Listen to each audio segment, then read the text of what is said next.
Hi guys, welcome to a new day new vlog. তোমাদের সাথে অনেক দিন পর আজকে একটা ভ্লগ শেয়ার করছি। আজকে যাচ্ছি আমরা মামা বাড়িতে, ষষ্ঠী পারপাস, বুঝতেই পারছো। তোমরা লাস্ট ইয়ার, তার আগের ইয়ারের, এই 2 বছরের ভ্লগ তো দেখেইছো যে আমরা ষষ্ঠীতে মামা বাড়িতে গিয়ে কতটা মজা করি। তো আজকে আমরা বেরিয়ে গেছি, থাকবো শুধু ষষ্ঠীর দিনটাই, পরদিনই আবার ব্যাক করব।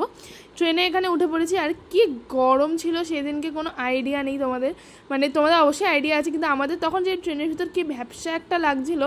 তারপরে কিছুটা দূর যেতে না যেতেই নেমে গেল বৃষ্টি, মানে সেই বৃষ্টিও একদম আকাশ ভাঙা বৃষ্টি। তবু আমরা এই আয়না বলছি কাজটাকে আটকাবো না, কারণ বৃষ্টির ছাড়টা ঢুকলে অসাধারণ লাগে। আমার তো বৃষ্টিতে ভিজতেই খুব ভালো লাগে। এইখানে দেখো বারাসাতের কাছাকাছি এসে ট্রেন এরকম থেমে গেছে, মানে এটা যদিও প্ল্যাটফর্ম তাই থেমেছে, তবু কিছু দূর যাচ্ছিলো আর ট্রেন থেমে যাচ্ছিলো, কারণ এতই বৃষ্টি হচ্ছিল যে এদিক ওদিক দেখা যাচ্ছিল না। আমাদের একটা কাজ ছিল, আমারই মেনলি কাজটা, তো সেই কাজটা সেরে এবার এখন যাচ্ছি মামাবাড়িতে ফাইনালি। মানে তোমরা বুঝতে পারবে যে ওই ভয়েস ওভারের সাথে এই ভয়েস ওভারটা একটু ডিফারেন্স, এইটা একটু নাকে। তার কারণ হচ্ছে আমি এখন এতটাই বেশি ল্যাথখোর হয়ে গেছি, না কী হয়েছে আমি জানি না, আমি কি করি সারাদিন জানি না। তবে ওই আগে ওইটুকু ভয়েস ওভার দেওয়ার পর সেদিন আমার আর দিতে ইচ্ছা করেনি ভয়েস ওভার। তারপরে আমার জ্বর ঠর হয়ে অনেক কিছু হয়ে গেছে। তো এখানে আমরা অটো করে যাচ্ছি হচ্ছে মামাবাড়ির দিকে। ফার্স্টেই গেলাম মামা বাড়িতে, ছোটো মামার সাথে দেখা করলাম, মানে ছোটো মামার সাথে দেখা করিনি, মেনলি রিকু আর মামির সাথে দেখা করলাম, ছোটো মামা তো অফিসে। তারপরে চলে এলাম দিদার ফ্ল্যাটে। তো তারপরে আর কোনো ভ্লগ টক করিনি, এখানে বিকেলবেলা বেরিয়ে গেছি আমরা।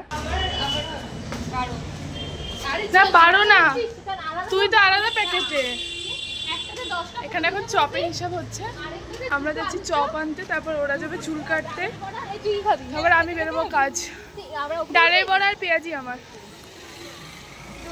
একটা খাবে, এখন বলে দুটো। না দেখি যদি ডালের বড়া আর পেঁয়াজি হয় তাহলে 3টে ডালের বড়া, একটা পেঁয়াজি, দুটো আলু। কতদিন পর খানা তুই ব্লগ করছিস? করি বলতে খুব রেয়ার। সঙ্গে রাস্তায় দুটো খাস না। হ্যাঁ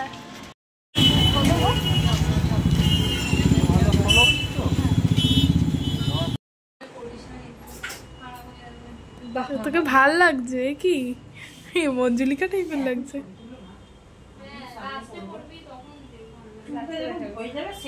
সেটা তো তখন তো ভালো লাগবে ওকে দেখতে।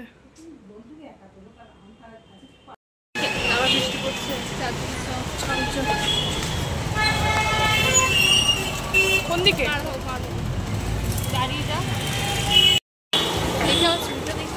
সেই কাঁকড়ের মতন না, ভালো লাগছে।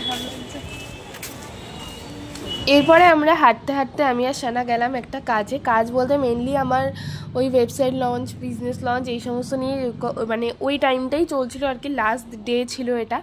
তো আমার ওই কারোগেটেড বক্স না কি বলে, সেই বক্সগুলো পাচ্ছিলাম না কোথাও, তো সেই বক্সটাই মেনলি খুঁজতে গেছিলাম, যদিও পাইনি। ভেবে নিয়ে বৃষ্টিতে হালকা ভিজে আবার বাড়ি চলে এলাম। তারপরে ফ্ল্যাটে ফিরে এসে রাতে ডিনার করলাম। বাবা বানিয়েছিল এই চিকেনটা, বাবা অসাধারণ বানায় মাংস। তোমাদের তো এর আগে কোনো না কোনো ভ্লগে ঠিকই বলেছি, বাবা যেমন ভালো মাংস বানায় তেমন আমরা, মানে প্রত্যেকে বাবার বানানো মাংসটা আর কি ভালো খাই। তো সেদিনকে সেটাই খেয়েছি। এটা হচ্ছে নেক্সট ডে, আর আমার মুখ চোখ দেখে বুঝতে পেরেছো কী পরিমাণে ঘুমিয়েছি, কারণ বাড়িতে তো বাবা সকাল সকাল ঠেলে গুতিয়ে তুলে দেয়, পড়াশোনা না থাকলেও তুলে দেয়। তো কী করবো, মা বাড়ি গিয়ে সুযোগ পেয়েছি, যেন চোখ টোক ফুলিয়ে ঘুমিয়ে নিয়েছি।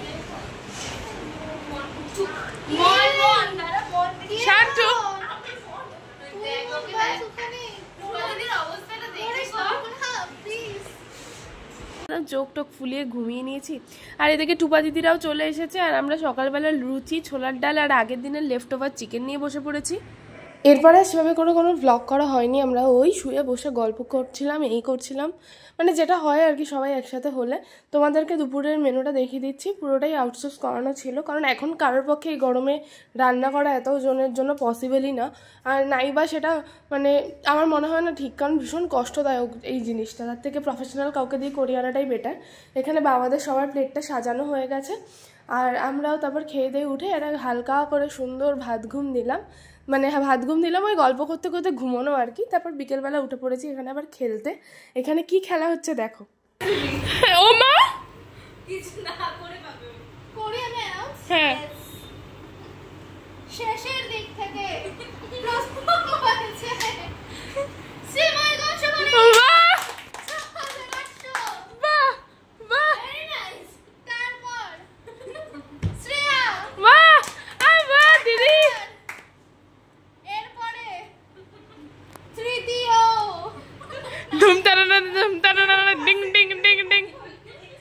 আমাদের এই খেলার তৃতীয়।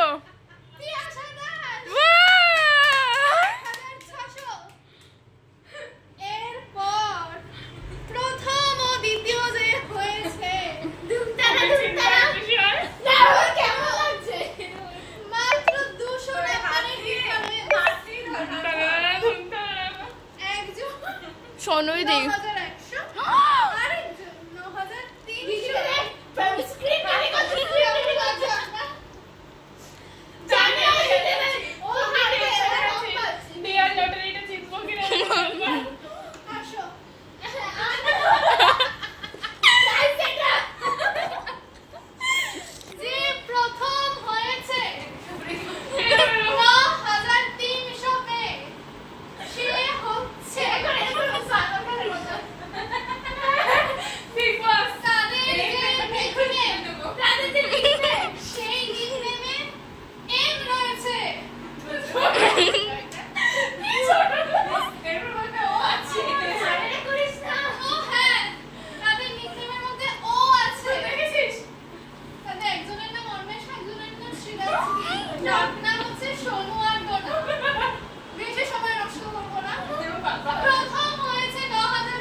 সবাই গেছিলো বড় মামাদের বাড়িতে, তো মামি বানিয়েছিল দই বড়া, আমাদের জন্য পাঠিয়ে দিয়েছে। আমরা এখানে বসে গল্প করছিলাম, খাচ্ছিলাম।